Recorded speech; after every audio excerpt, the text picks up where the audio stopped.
नमस्ते, मेरो नाम छेकी शेर्पा हो। घर खतबारी वार्ड नम्बर 4 सेखा। म रिसोर्टमा काम गर्छु। रिसोर्टमा कृषि खेती अलिअलि गर्छौँ र यो तालिम चाहिँ हामी चाहिँ सुरुमा चाहिँ तरकारी यसरी खेती लाउनुपर्छ भनेर सिक्यौँ। बिउ बिजनको 4 दिन तालिम गर्दाखेरि चाहिँ हामी धेरै कुराहरू सिक्यौँ। अब छापा खेती भयो, मल बनाउनको लागि मल बनाइसकेपछि ग्यास यसरी पठाउनु पर्छ भन्ने बारेमा सिक्यौँ। यो मल बनाउने तरिका पनि सिकाउनु भएको थियो र अनि यो माटो सुधार गर्ने तरिका पनि सिकाउनु भएको थियो। तालिम गर्दाखेरि माटो सुधार गर्ने आफ्नै लागि हो, किनभने हामी विदेश जानुभन्दा यहीँ गाउँठाउँमा गरी खानु पायो भने चाहिँ मान्छेहरू पनि अलिकति सहज तरिकाले अगाडि बढ्छ भन्ने मलाई चाहिँ लागिरहनु भएको छ। हजुर, यो ट्रेनिङ त भरेछ मेरो विचारमा त अझै पनि आइरह्यो भने चाहिँ हामी अलिक जान्ने हुन्छौँ र बिर्सेको कुराहरूलाई पनि अलिकति सुधारमा पनि आउन सक्छ भन्ने मलाई आशा छ। ल नमस्ते, मेरो नाम निर्मला तामाङ, हातबारी नगरपालिका सेखा 4। अझै यस्तो गरेर बेच्नुपर्ने रहेछ। यो जिनिसको यसरी मल हुने रहेछ, यो झार जङ्गलको यसरी मल हुने रहेछ भन्ने बुझ्यो होइन। त्यस्तै टमाटरहरू रोप्छ हामीले, अनि आलुहरू रोप्छ, अनि काँक्राहरू अलिअलि हुन्छ होइन। उहाँले बिरुवा दिनुभयो, सिकाउनु भयो, अनि मलहरू यसरी गर्नुपर्छ भनेर सिकाउनु भयो। कफी चाहिँ ल्याएको भन्थ्यो होइन, कफीहरू रोपेको भन्थे। अनि कफीभन्दा अर्को चाहिँ के छ हौ, कागतीहरू होला, अनि खै जुनारहरू के छ हौ। म कफी चाहिँ भनेको सुनेको, पाउरो नानीले रोपेको। आफूले तरकारीहरू गर्दाखेरि होइन गरिराखेको छ। हामीले गर्दाखेरि यसरी हामीले तालिम पायो भने, तालिम भयो भने हामीले धेरै सिकेर जान्छ। हाम्रो बोट बिरुवा कसरी लाउने, कसरी हुर्काउने, कसरी मल पानी गर्ने भनेर हामीले त्यो आफूले पहिला गरेपछि त्यसरी तालिम पाउँदाखेरि हामीले धेरै आफूलाई महसुस हुन्छ, राम्रो हुने रहेछ। नमस्ते। हाँस्नु पर्दैन, हाँस्नु हुन्छ।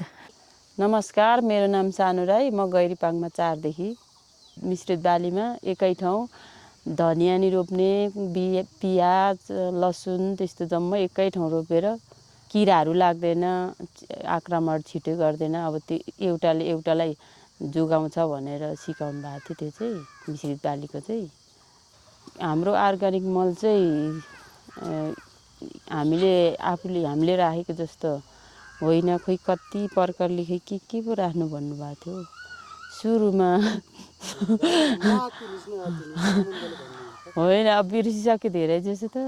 के भन्छ, कडा वस्तु लाउने, अनि त्यसपछि मल, अनि फेरि त्यस्तरी मिलाउँदै राखेर ल्याउनु भन्नुभएको थियो।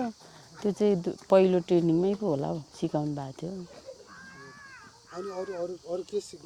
अरू हामीले यो खोइ के भन्ने हो, त्यो झारपातको खोइ के पो सिकाउनु भएको थियो। त्यो मल त हामीले त यस्तोमा छिर्का हान्ने के भन्छ, त्यो तितेपातीहरू यस्तो मिसाएर, अनि के भन्छ सक्खर त्यस्तो लाएर नि बनाउनु सिकाउनु भएको थियो।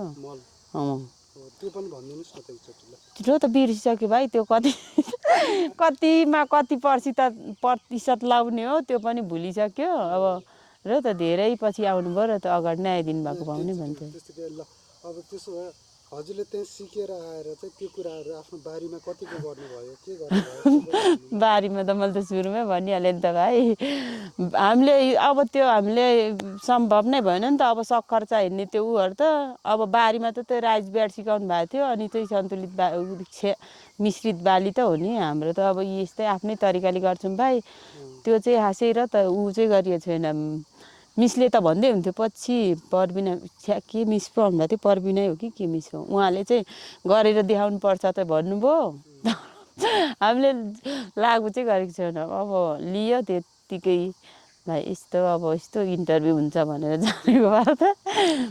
जस्तो अब यस्तो ट्रेनिङहरू चाहिँ महिलाहरूले किन आवश्यक छ, कृषक महिलाहरूले किन आवश्यक छ, त्यसको बारेमा भनिदिनुहोस् न त। त्यो गर्नेलाई त धेरै नै आवश्यकै हो, तर हामी चाहिँ र त आफ्नै त्यो तरिकाले गर्ने भएर त्यो गर्दा चाहिँ अब हामीलाई यो दिनुभएकोमा चाहिँ अर्ग्यानिक नि खाने, स्वास्थ्यलाई पनि राम्रो, आफूलाई अलिअलि आम्दानी नि हुने होइन। हामी अब गृहिणीहरू चाहिँ अब बाहिर गएर पैसा कमाउन सकिँदैन, अब यहीँ अलिअलि गरेर त्यही अब आफ्नो के भन्छ आय आर्जन गर्ने, अनि आफ्नो के भन्छ परिवारलाई स्वास्थ्य अब औषधि विषादी रहितको भनेर चाहिँ सिकाउनु भएको, खासमा चाहिँ दिनुभएको रहेछ। तर हामीले चाहिँ अझै लागु गरिन्न जस्तो छ भाइ।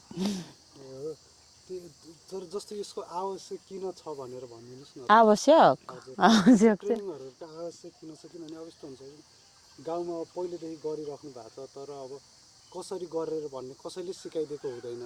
त्यसरी सिक्न पाउँदा हजुरहरूले अब अलिकति राम्रो खेती हुन्छ कि के हुन्छ त्यो भनिदिनुहोस् न। त्यो चाहिँ र त अब हामीलाई हुनु त आफ्नो माटो नि नबिग्रिने नबिगार्ने, अनि आफूले र त त्यही औषधि रहितको खानु पाउने, अनि हामीले आफ्नो के भन्छ के भन्नु अब खै खासै भन्नै पाएन भाइ। अब जस्तो 1-2 वर्षमा आफ्नो यो बारी कस्तो होस् जस्तो चाहनुहुन्छ?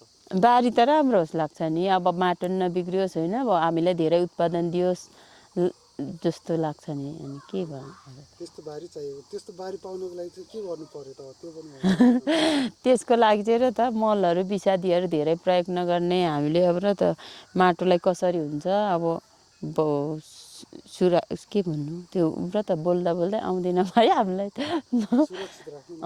माटोलाई अब उर्वरा शक्ति चाहिँ त्यसको जोगाउने खालको अब गर्नु पर्यो हामीले। ठिक छ ल दिदी, यहाँ क्यामेरामा हाँस्दिनुहोस् त। अब हाँसेको छ भाइ अघिदेखिको कस्तो फर्स्ट टाइम भाइ। अब के हो दिदी, ल ठिक छ ल परिचय एकदम दिदीलाई थाहा भइसकेको छ पहिला परिचयबाट ल एकचोटि परिचय। नमस्ते, मेरो नाम मुना गुरुङ। 1 2 3। नमस्ते, मेरो नाम मुना गुरुङ, खाना बचार शिखा गौडे महिला समूहको सदस्य। अनि तपाईँले अस्ति के ट्रेनिङ लिनुभएको थियो, त्यो ट्रेनिङको बारेमा भन्नुहोस् त। अस्ति हामीले हिमालय भन्नु पऱ्यो नि, यो क्यामेरामा हेरेर भन्नुहोस् त। हिमालय प्रोजेक्टको सदस्य म हो। अनि यो ट्रेनिङमा चाहिँ हामीले सुरुमा उहाँ इलामबाट आउनुभएको थियो, इलामबाट झापाबाट आउनुभएको थियो, सरको नाम त भुलिहालेँ फेरि, सुर्खेतबाट हजुर टेक सर आउनुभएको थियो।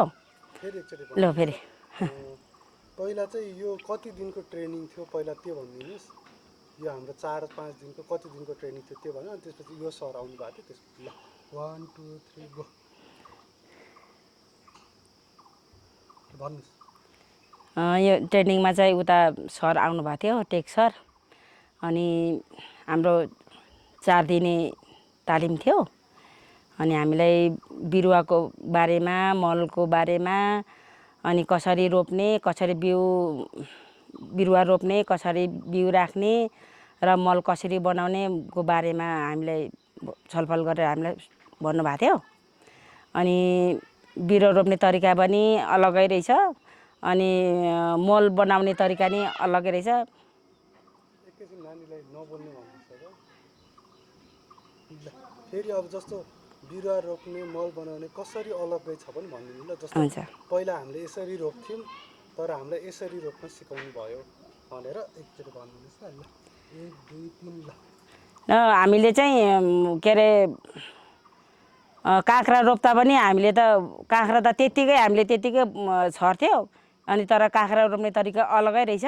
काँक्रा रोप्ने तरिका चाहिँ समातेर छ्याप्पै के अरे जमिनमा मजाले मल अनि माटो मिलाएर रोप्नु पर्दैछ, मिलाएर आफै नै रोप्नु पर्ने छ। हामीले त्यत्तिकै फाल्थ्यौँ।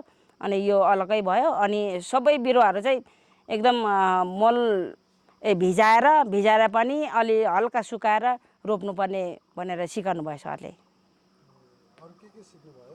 मल सिक्नुभयो, बिरुवा सिक्नुभयो? हजुर, मल चाहिँ हामीले त त्यत्तिकै मल बनाएर त्यत्तिकै खाडलमा त्यत्तिकै मल राख्थ्यो, तर यो चाहिँ होइन रहेछ। हामीलाई सरले चाहिँ के सिकाउनु भयो भने मल बनाउने तरिका नै अलग्गै। मल चाहिँ फेरि खाडाले मल बनायो, त्यहाँदेखि फेरि बिचमा के अरे त्यो मलको ग्यास जाने पनि बनाएर अलग्गै फेरि के अरे घोचा गाडेर अनि उसको त्यो तलको फेदको ग्यास माथि जाने सिकाउनु भयो सरले। त्यो चाहिँ एकदम त्यो प्रदेश त्यो मललाई राम्रो हुँदैन भनेर अनि त्यो ग्यास चाहिँ फालेपछि राम्रो हुन्छ भनेर सिकाउनु भयो। अनि जस्तो यो ट्रेनिङ लिएपछि हजुरलाई कस्तो कस्तो फरक पाउनु भयो? हजुरलाई कसरी यो ट्रेनिङले सहयोग गर्यो त्यसको बारेमा पनि भनिदिनुहोस् न। हुन्छ, ल भनिदिनुहोस् त। हामीलाई चाहिँ अब यो तरकारी खेतीहरूमा हामीलाई पहिला त त्यत्तिकै रोपेर अलिअलि खाने, अलिअलि बजार लाने, खासै उब्रियो भने बजार लाने त गर्थ्यो। तर हामीलाई धेरै रोप्दाखेरि हामीलाई उब्रेको त होइन, हामीलाई धेरै जसो बजारमै हामीले बजार लान्छौँ र रोप्ने के अरे हामीलाई आफै खानु पनि राम्रो अर्ग्यानिक मल लाएर धेरै हामीलाई सस्ता पनि छ। हाम्रो गोजीमा पैसा पनि धेरै राम्रो छ हामीलाई। ल एकचोटि मिलाएर भन्नुहोस् त, यो ट्रेनिङ लिएपछि पहिला हाम्रो थोरै उब्जिन्थ्यो, अहिले हामीले अलिक धेरै उमार्न थालेको छौँ, हामीलाई खाना पनि पुगिरहेछ, बजारमा गएर पनि बेच्न थालेछौँ भनेर फेरि भन्नुहोस् त। ल हामीले चाहिँ यो तरकारीहरू चाहिँ बजारमा घरमा पनि हामीले खान्छौँ र बजारमा नि लान्छ। धेरै हामीलाई सहुलियत राम्रो भएको छ, हामीलाई आय आर्जनको लागि धेरै टेवा पुगेको छ।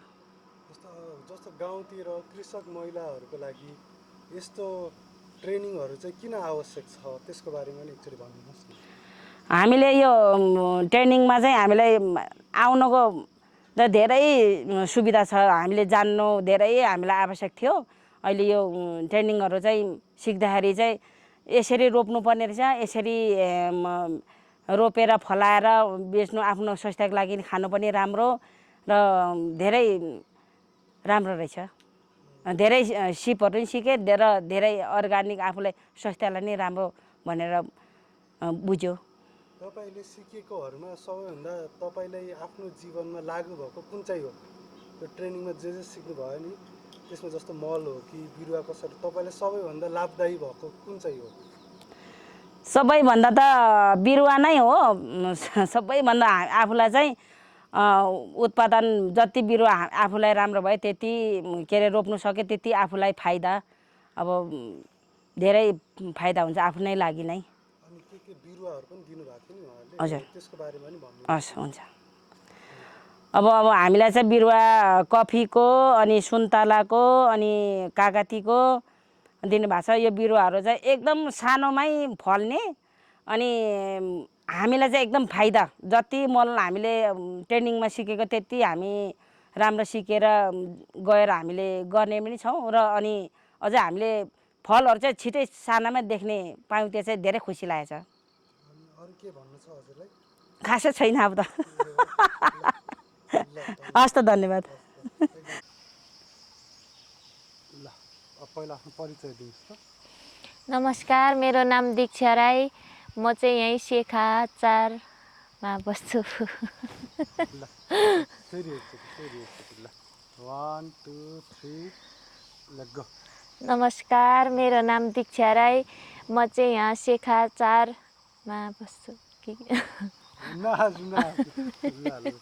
राम्रो आइरहेको छ एकैछिन है। ल फेरि यता हेर्नुहोस् त। ल 1 2 3 ल फेरि। नमस्कार, मेरो नाम दीक्षा राई, म चाहिँ शेखा 4मा बस्छु। म शेखा 4मा बस्छु मात्र। हुन्छ। 1 2 3 ल फेरि। नमस्कार, मेरो नाम दीक्षा राई, म शेखा 4मा बस्छु। ल एकचोटि हामीलाई त्यो ट्रेनिङको बारेमा भनिदिनुहोस् न त। ट्रेनिङमा हजुरले कसरी जाने अवसर पाउनु भयो त्यो पनि भनिदिनुहोस् न। जाने अवसर? हजुर।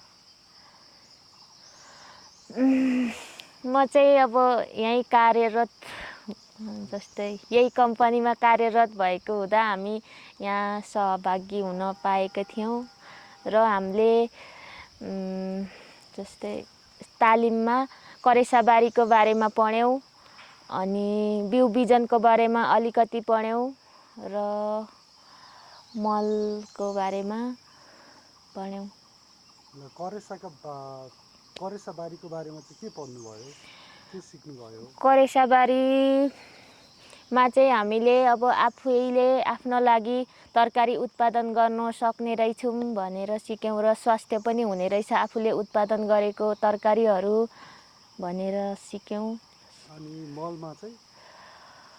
मलमा चाहिँ जस्तै अब हामीले चाहिँ डाइरेक्ट मलहरू प्रयोग गर्छौँ। अब त्यो मल चाहिँ यहाँ चाहिँ अब काँचो मललाई पकाउने विधिहरू सिक्यौँ।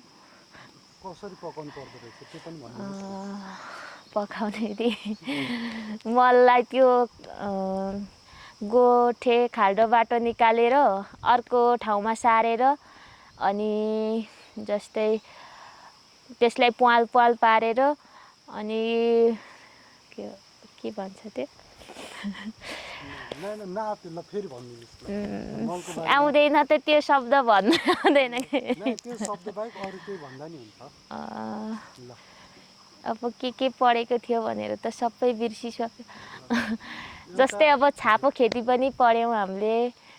छापो जस्तै बिरुवालाई छापो दियो भने अब पानीहरू कन्टिन्यू हालिराख्नु नपर्ने, चिस्यान त्यहीँ कायम भइरहने। अब त्यही छापोबाट मल भएर किराहरूले त्यही छापोलाई खाएर मल हुने पनि सिक्यौँ। अनि तरकारीबारी बिउहरू नर्सरी गर्ने, तातो नर्सरी अनि आकाशे नर्सरी सिक्यौँ। के रहेछ तातो नर्सरी र आकाशे नर्सरी त्यो पनि भन्नुहोस् न। तातो नर्सरीमा चाहिँ अब किराहरूले खाने सम्भावना मतलब के हो? सम्भावना कम हुन्छ। हजुर। त्यही भन्नुहोस्। तातो नर्सरी र आकाशे नर्सरीको बारेमा। चिसो मौसममा चाहिँ तातो नर्सरीमा बिउ राख्नाले चाहिँ छिटो उम्रिने। तातो नर्सरीमा बिउ बिरुवा उत्पादन गर्दाखेरि चाहिँ छिटो हुने, जस्तै चिसो मौसमको लागि चाहिँ त्यो तातो नर्सरी उचित हुन्छ। आकाशे नर्सरीमा चाहिँ जस्तै अब सिधा ज्वरो जाने बिरुवाहरू रोप्यो भने चाहिँ हामीलाई निकाल्न सजिलो हुन्छ र कम किराहरू लाग्छ, किराहरूले खाने सम्भावना कम हुन्छ। त्यही अरू त प्राय त्यति नै भनौँ। कति दिनको ट्रेनिङ थियो? कति दिनको के काम ट्रेनिङको बेला के गर्नुभयो त्यो पनि भन्नुहोस् न। ट्रेनिङमा कति दिनको ट्रेनिङ थियो त्यो पनि भन्नुहोस् पहिला। अनि हामीले चाहिँ 4 दिनको ट्रेनिङ थियो। 4 दिनको ट्रेनिङमा त्यही करेसाबारी अनि बिउ बिजन, रेजबेड नै सरी रेजबेड त पछिबाट। हामीले चाहिँ 4 दिनको तालिमबाट करेसाबारीको बारेमा सिक्यौँ। करेसाबारीमा कसरी उत्पादन गर्ने सागसब्जी भन्ने बारेमा सिक्यौँ र तातो नर्सरी अनि मल पकाउने विधि अनि आकाशे नर्सरी बारेमा सिक्यौँ। बिउ बिजनको पनि अलिकति सिक्यौँ। अनि हजुरलाई यो सब सिकेर हजुरलाई कस्तो सहयोग भयो? हजुरले अहिले यो किसानहरू गर्दाखेरि, हजुरले बारी रोप्न रोप्दाखेरि त्यो ट्रेनिङले हजुरलाई कस्तो सहयोग गर्यो त्यो पनि भनिदिनुहोस् न। जस्तै अब हामीले चाहिँ खेती गर्दाखेरि पुरानो विधिबाट गर्थ्यौँ। जस्तै अहिले चाहिँ यही पर्माकल्चरको विधि, जस्तै छापो खेती, त्यो खेर गएको वस्तुहरूलाई प्रयोगमा ल्याउने, अनि त्यो गर्नाले चाहिँ हामीलाई धेरै फाइदा हुने। जस्तै किराहरू कम लाग्ने रहेछ राम्रोसँग खेती गर्यो भने, राम्रो विधिबाट। त्यही सिक्यो। अनि अहिले के हजुरको बारीमा अलि धेरै उब्जनी भइरहेछ कि के भइरहेछ त्यो सिकिसकेपछि त्यो पनि भनिदिनुहोस् न। त्यो जस्तै तालिम लिइसकेपछि चाहिँ माटो पनि अलिकति सुधार भएर कम किरा लाग्ने अनि उत्पादन पनि अलिकति बढी हुने भइरहेको छ। अनि यस्तो ट्रेनिङहरू चाहिँ जस्तो महिला कृषकहरूलाई किन चाहिन्छ गाउँतिर, यस्तो ट्रेनिङहरूले के गर्छ, किन चाहिन्छ त्यसको बारेमा भनिदिनुहोस् न। हामीलाई चाहिँ अब कति कुराहरू नजानेर पछाडि परिरहेको हुन्छौँ, त्यही भएर अब हामीलाई ट्रेनिङ आवश्यक छ। अरू के भन्नु छ दिदीलाई? छैन सर, यहाँ राख्छु भयो। एकदम